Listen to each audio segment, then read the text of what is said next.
While I was out shopping about, I found a great deal on this pork tenderloin, $6.57. So I had to get it. Now I didn't have my camera ready to go. I wasn't able to film it, but I couldn't believe it. A meat like this, for that sort of price, you gotta buy it. But once I had it in my hands, I needed to make a plan. By the way, I may have been wrong about my cooking tortilla method. One of you commented in the last video that the heat was too low, so I tried going up to 385 on this episode, and the results are surprising. Anyways, I'm getting ahead of myself. Let's get started with step 1. Thank the Lord she didn't live to see her son as a mermaid.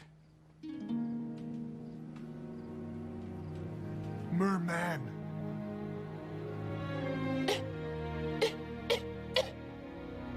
Merman.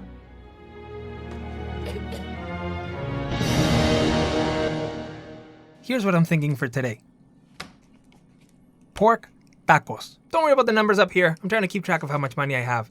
So I'll season the pork with salt, add oil to my cast iron pan, bring it to max, start cooking the pork for 20 to 30 minutes, then at some point add the water, then a beef bouillon, mix it all up, and finish off with the tortillas. In the end, I should have simple poor man's pork tacos. Hopefully. Not really sure if this will work out though. So here's what I think I'm going to need. But of course, I always forget one or two things. And in this case, I was forgetting my knife, a bowl, and many other things. I do read all your comments, and I appreciate so much the help you've given me from the very beginning. Something really cool that I learned recently is that I gotta stop sharpening my knife the way that I used to and start doing it vertically. So I'm gonna try that this time because I'm gonna need the sharpest knife I can possibly have. Yeah, it got dinked the last video, but hopefully it's still able to cut. The goal is that the meat will release its delicious juices, then that will caramelize or brown, and we'll have some delicious tacos at the end. It's a very simple meal that will help me to save a lot of money, and we can use that money for the next few episodes. So the first thing that I had to make sure of is having a very sharp knife. And this technique did help. Now because the pork has a lot of juices inside of the bag, I did it all close to the sink. And wow! I did not expect this. I thought it was just one big piece of pork, but the fact that it comes in 2 pieces, I nearly lost my mind of joy. Obviously, I'm not gonna cook all of this tonight because I'm just cooking for me and my wife, or my wife and I. So what I'll do is, I'll save the bigger portion for another day. So I got my Ziploc bag, put it in there, took the air out, and stored it in the freezer for later. This will really help us to save some money in the future. Now, I've never really done this before, so hands washed first. I had to do this like 3 times because I just kept touching the pork with both hands. But anyways, with the knife, I was gonna cut it this way, but I thought maybe... And I knew exactly what to do, but in a much more real sense, I had no idea what to do. Yeah, long whites is better. And in the end, it did end up being better. Although it got more and more challenging the smaller I went. Probably because my knife was just not sharp enough. And that's just what you get when you buy a cheap knife. Either way, once I had my strips, I wanted to get that cast iron hot enough. So with a little bit of oil, I let that rest at a medium temperature, counted my strips, 10, and got started with the cutting. I thought I could do it like onions, but quickly found out that that's not gonna work. So just 2 strips at a time, started making my little cubes. And it progressively got harder as the knife got duller. I think I went away during one of these frames to sharpen it real quick, but it was tough. If you have a sharp knife at home, I highly suggest you use that. None of this playing around with non-sharp knives. Slipping everywhere. Man, it's like a tentacle. It's like an octopus up in here. It's getting away from me. Just won't stay. So slippery. So once I had my cubes ready, it was time to put them into the hot cast iron pan. And I wanted to see a little bit of smoke coming from this puppy, so I let it sit there for about 3 to 4 minutes, get it nice and hot, and in goes the pork. This whole cooking with oil thing is just killing me, man. I got shot in the eye. Again. And this one hurt way more than the last one. My wife checked me. I didn't have any marks, but I'm gonna have to figure out a way quickly to stop hurting myself when I'm cooking with oil. Otherwise, I am gonna lose an eye. Shot me in the eye again! Ah, how the heck? Woo! This thing's got a kill streak, man. This thing has an eye streak. It got me in the eye again. Once the violence subsided, I saw that the pork was releasing a lot of delicious juices. So what I'm gonna do is on high heat, as I have it here, 240 degrees Celsius, just gonna let it sit there until it all steams away and then maybe even starts to brown on the bottom. That's my goal, to get as much browning on the meat as possible. But since that's gonna take time, I can go ahead and get started with my tortillas because, as we know, we like to let them rest for 30 minutes. Now I hope you're proud of me. I learned from my last few videos. No more using a knife to open bags. Scissors from here on.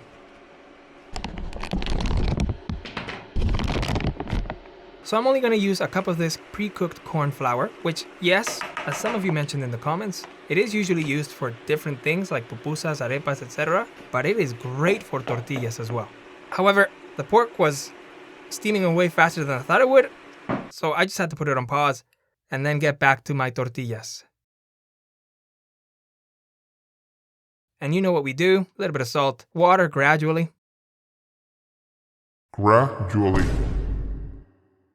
No biggie, we can just empty this. Oh boy. Well, this is going to be a great example of what to do when you have added way too much water to your masa. In my case, I'm pretty sure pan is very forgiving, so I'm just going to keep moving it around, knead that dough, knead it, and then make a little ball and let it rest. Because obviously when I do my little test, it's way too sticky. It's very wet. There's a lot of moisture in this dough. Moisture is the essence of wetness, and wetness is the essence of beauty. It's bad. So, what we can do is, we kneaded it enough, netted it, I don't know how to say it, we netted it enough that it's not like a tamale paste, and I can make a ball with it, but now I'm just gonna let it rest without the lid on. It is dry enough during the winters here in Canada, so hopefully that'll suck some of the moisture away from the masa. Leaving that to the side, we see that our pork has started to release and burn some of those delicious juices. So now, I add my water, and in comes the beef bouillon. And because I only used half of my pork, I only need 1 beef bouillon. I'm pretty sure Marco Pierre White would be so proud of me. So we move that around until it dissolves really well, and the plan is, once again, let it steam away. And I'm learning from everything that you type in the comments. Like, the comment section is really becoming a great guidebook for me, and I thank you for that. Some of you mentioned to just learn to leave the food alone. And that's what I'm gonna start to try to do. I'm just gonna start letting the food do its thing and see what happens. Now while that's steaming away, what I thought about was some of those cubes are too big. So it would probably be good if I pull them away when most of the water has gone away and then cut them into even smaller chunks, just like they do at the taco places in Mexico. You know, the guy with the big knife and he's just going to town, clack, clack, clack, clack, clack, clack. I gotta do that. So I'll wait for the right moment to do that. And while I wait for the meat to get to that point, to make sure that this dough is ready to use in the future, I'm gonna make it into tiny little balls, which will allow more moisture to release, because moisture likes to sit close to the middle. And I'm hoping it's gonna work, although I don't know, because I've never used a masa with this much water in it before. Only like years ago when I first started. But now that my pork meat is ready, we get chopping. And a little taste test just to see how we're doing. Woo! That tastes good. Oh man. Woo! Wow, so simple. Yeah, it wasn't bad. Pretty good actually. But I didn't really know how to bring this back into the plate. So very carefully, I just put it all back into the pan. Carefully, can't lose any meat because it's precious gold. And once it was all in there, we get back to cooking it on high heat because I want to get more browning on that meat. And you can start to see here that there are some pieces that were starting to turn nice and brown. And that's just what I was looking for.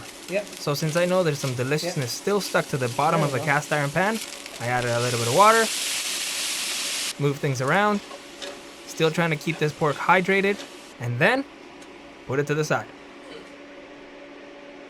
Now, gotta give this a little quick clean so it doesn't get ruined. You're not gonna get me again.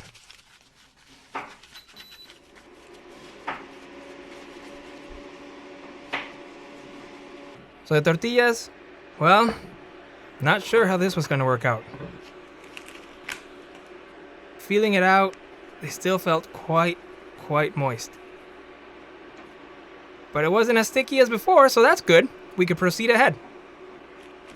Pressing it on the plastic, yeah, I could feel it was a little bit sticky, but it came off, so that's a great sign that we can keep going ahead. Now, someone in the comments mentioned that the heat for the tortillas was surprisingly low. And that got me thinking, what if I try cooking these tortillas at a much higher heat? Well, that's a test that would have to wait, because this first tortilla was showing me that it was way too moist. As you can see here, even though I had let it on there for almost a minute and then flipped it, when I did that second flip, it was still wet around the middle. And because of this, it wasn't able to puff. But that's okay. Just do chest compressions, chest compressions, chest compressions. Chest compressions, chest compressions.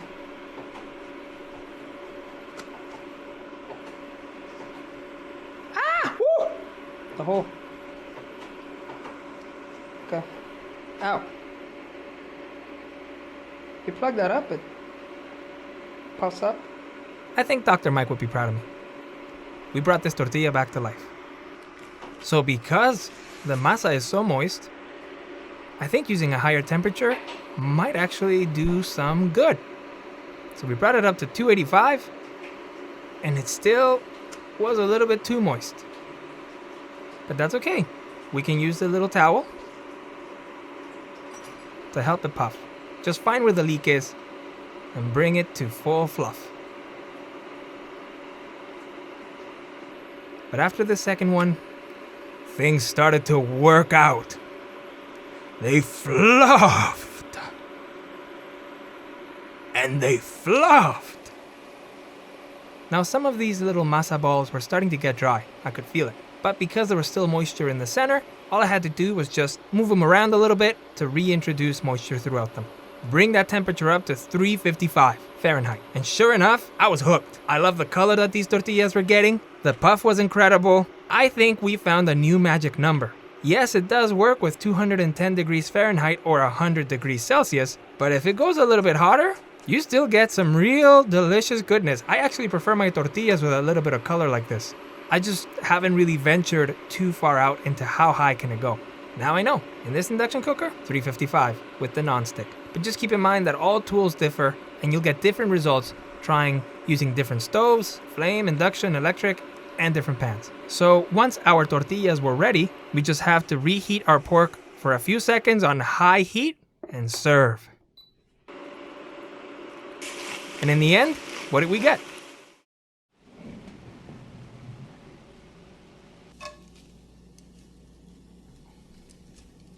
This beauty. I'm telling you, it didn't just look legit, it tasted legit. I've made many tacos in my house for my wife and for friends, but I've never gone so simple. And yet, just with that one beef bouillon, the water, and the heat, these were unbelievable. Now, it did take me 2 hours, but that's because I made some mistakes in the prep, and some of the shots took a little bit longer than I hoped. All in all, though, I highly recommend that you try this. If your budget is small and you love tacos, especially Mexican legit tacos, try this. Wow. Get yourself that pork tenderloin, slice it, make the cubes, cook it, then chop it, put it back, cook it a little bit more, get those tortillas nice and brown, and you are good to go. And add a little bit of pico de gallo to this or some salsa, and we are deep in business. We're talking millions. So that's it for this episode. Save some money because I only used $6.57. I got some leftover pork in the freezer. We still got some leftover chicken from Costco. And our pantry is still doing okay. Although I'm running low on corn flour. So I'll probably have to buy some very soon. However, we got rice. We got 2 proteins. We got flavor. We're doing good. Probably the next few episodes, I don't even have to go out and buy anything. I can just play with the proteins and the flavors and save myself some $20, which would bring us to $30 the next time we go to the store. Now we're really gonna start saving money. And I'm excited, because I'm looking forward to unlocking some new items in the kitchen and buying some more delicious, fresh foods. Thanks for watching, and thank you so much for commenting. You have no idea how much I've learned from you in the comments. So thanks again. I'll see you on the next one. Adios.